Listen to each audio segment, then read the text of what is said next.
Hello. Isang mapagpalang araw po sa ating lahat. Ngayong araw na ito ng pagtatapos, tayo po ay pinalad na magkaroon ng isang panauhing tagapagsalita na hindi lamang huwaran, profesional, kundi isang inspirasyon sa bawat kabataang nangangarap at nagsusumikap para tagumpay. Ipinanganak at lumaki sa isang pamilya puno ng pagmamahal.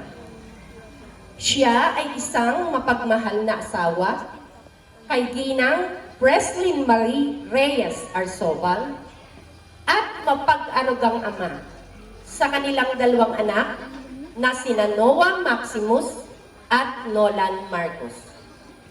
Siya ay nagtapos ng kursong Bachelor of Science in Nursing sa Batangas State University Main Campus, kung saan siya ay kinilala bilang Dean's Lister at Best in Clinical Area.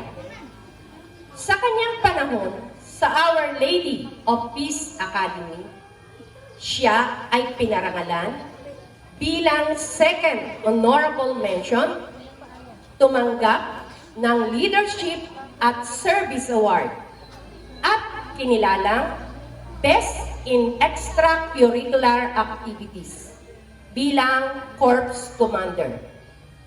Sa elementarya, siya ay valedictorian at itinanghal na Boy Scout of the Year dito sa ating paaralan ng Gregorio Agoncillo Elementary School. Bilang isang registered nurse, sa loob ng 15 taon, siya ay nagpakita ng kahusayan at dedikasyon sa adult critical care nursing. Kinilala siya bilang Best ICU Senior Nurse mula 2019 hanggang 2021 sa Chinese General Hospital and Medical Center at kasalukuyang head nurse at president ng nasabing hospital mula taong 2024.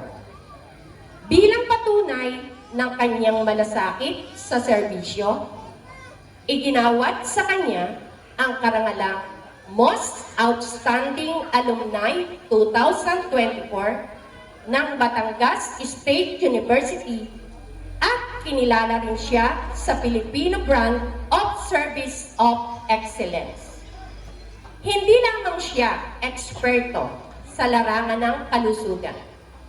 Siya rin ay isang certified trainer, life support provider, at aktibong lumalahok sa iba't ibang leadership seminars at workshops.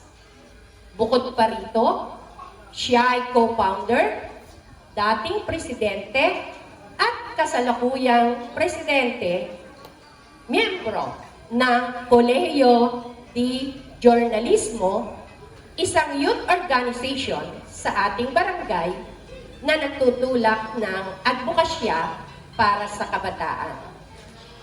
Sa kanyang kwento ng tagumpay at serbisyo, naipamamalas niya na ang tunay na leader ay may puso, may layunin, at higit sa lahat, may malasakit. Mga mag-aaral, mga guro, at mga magulang, sabay-sabay po nating salubungin ng masigabong palakpakan ang ating panauhing tagapagsalita. Ito ay walang iba kundi si Ginoong Melvin Metrilio Arsobal.